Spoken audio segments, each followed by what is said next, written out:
I took, and this is why I'm a big, advocate for coaching. But I took a 6-month course called Six Figure Songwriting. A lady named Kathy Heller absolutely changed my life through that course. And it gave me a head start to understand like it's possible to really prosper, in your music career and doing it by way of this thing that nobody's talking about called licensing.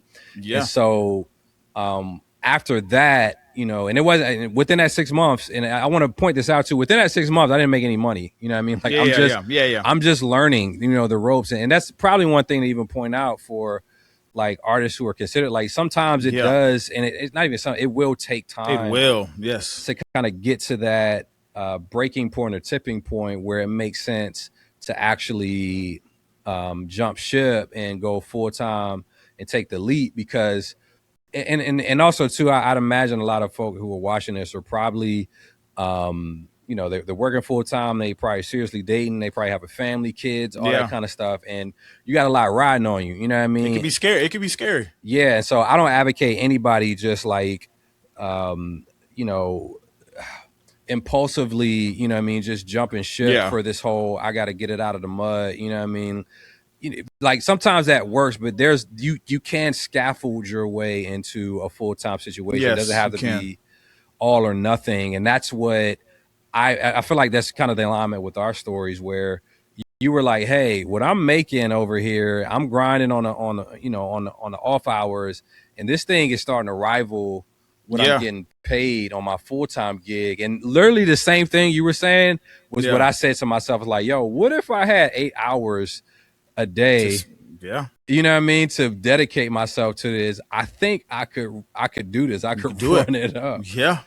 And that's what it became. So, probably 6 months to a year after that is when I started seeing my first placements, got on sites like MusicBed, started doing custom stuff with different agencies. And I was, working heavy, you know what I mean? It's like we made like 100 songs a year, like taking Yeah. every meeting, saying yes to everything. Like, and it started to open up a lot of doors to the point where I'm getting people sending me requests, and we're actually starting to land placements, and Yeah. my income is starting to really get here, and it allowed us to like purchase our first home.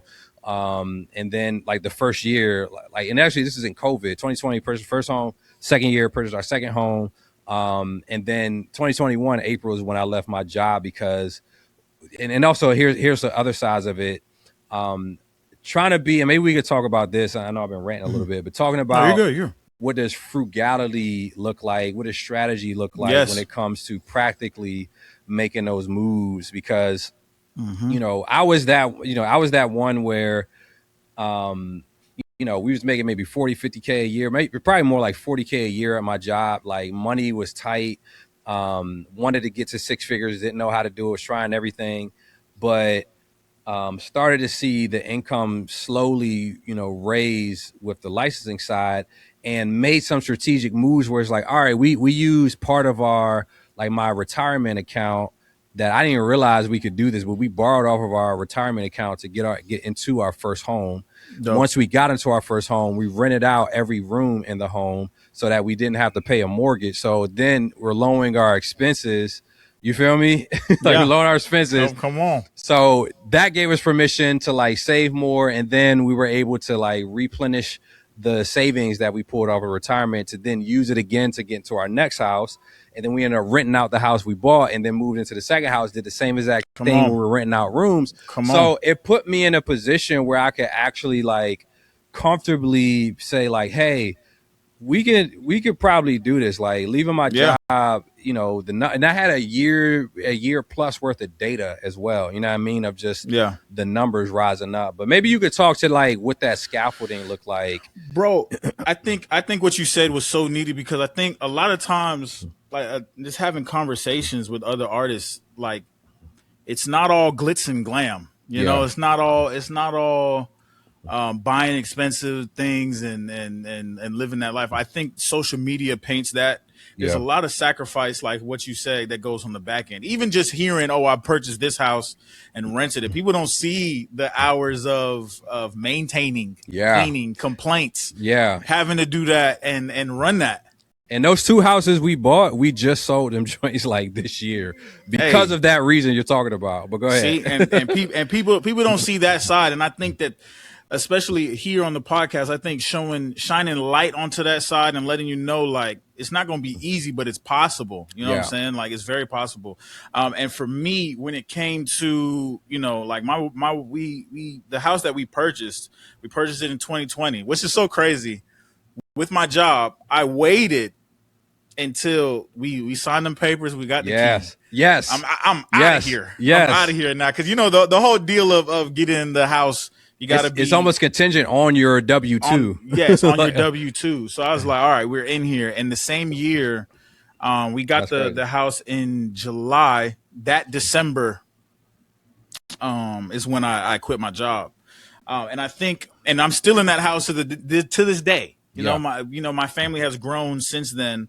And in terms of the frugality, like, the system that we have here as of right now works. You know what I'm Yeah. saying? And as I'm continuing to build, there's no need to see this new shiny house. You know what I'm saying? We're finna go and step on and move on into that. No, we're comfortable. We can make this Yeah. work. And I think as you're building, it's a lot of that. We're comfortable. We can make this work.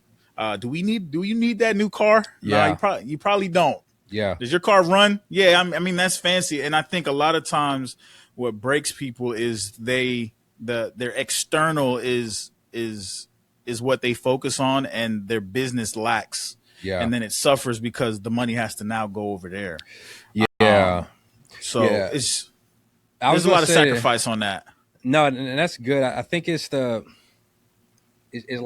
idea of what does success look like for you, and I feel like Yes. that's probably the bigger like point of a lot of this. I don't know, and maybe artists have, but my assumption is that there's a lot of artists who haven't really clearly defined like what does success actually Yeah. look like. Not what does it look like for somebody who you see as successful, Right. but what does your success look like? Because for me, you know what I mean, like I'm content with certain things, but I also strive for other things. So For sure. For sure. like case in point, like I had a tolerance for like doing real estate and dealing with tenants and all this other kind of stuff.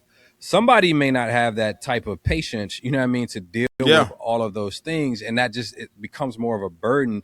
And so I think a lot of times, and social media makes this very easy, where we just see the highlight reels of somebody's life, and we're just like, oh, that's what success looks like. He's doing this, that's what I need Yeah. to do. But it's really taking some time to really write out, like, yo, if in I think it's one of those two things. Like, what does the ideal look like, as far as there's no limits to what it is that we can accomplish? Because For sure. sometimes I feel like we put limitations on what is actually possible, Yeah. because we're so used to the almost like the trauma of what we've been For experiencing sure. For sure. For sure. as independent artists trying to figure this thing out. Yeah. But also on the other side of that, it's like, how do we like define the ideal goal, and also that 1 year, 3 year, 5 year, like how are we really stepping up into that place, or what does the reverse engineering of this particular goal look like to break down into a real practical Yeah. strategy, not just a hope and a wish, what I mean, type of approach to a career. And when it comes to defining what success looks like for you, for some it may not even be going full-time as an artist. Like we For talk about sure. that a lot, and it's Yeah. very idealistic to go full-time, but you might love your job and you just want an outlet to like create your Yeah. music. And it could be on two sides, just to create it and just put it out, or it could Yeah. be to earn a little bit of something on it, you know what I mean? But you And that's don't beautiful too. There's nothing wrong with that. it's worthy, it's a worthy goal, it's a worthy pursuit. And so the thing is, like, where I always come at is like, I don't like people settling for less than what they have the capacity for, you know what I mean? Yes. Like, Yes. but I don't like people having to try to force a dream into their world that's not theirs. Like, what's for you is for you. You're your own person. Like, Yeah. you can define that and not have to like feel ashamed of whatever that pursuit looks like. Whether you're going 100%. whether you're trying to be a billionaire or whether you're just like on some missionary vibes and I just want to Yeah. make music for indigenous people, whatever, you know what I mean? Yeah. Like, Yeah. you feel me? Yeah. And I think the beauty in that is understanding that is pivotal for a lot of artists, and understanding that don't limit your dream. Mm-hmm. I never bring your dream down, chase it, but at the same time, not everybody's dream is going to look the exact same. Yeah. And I think that there's beauty in that. I love it. Let me I want to pivot a little bit, Yeah. and I kind of want to talk about some of the things that maybe keep artists stuck Yeah. while we still got a Yeah. little bit of time, because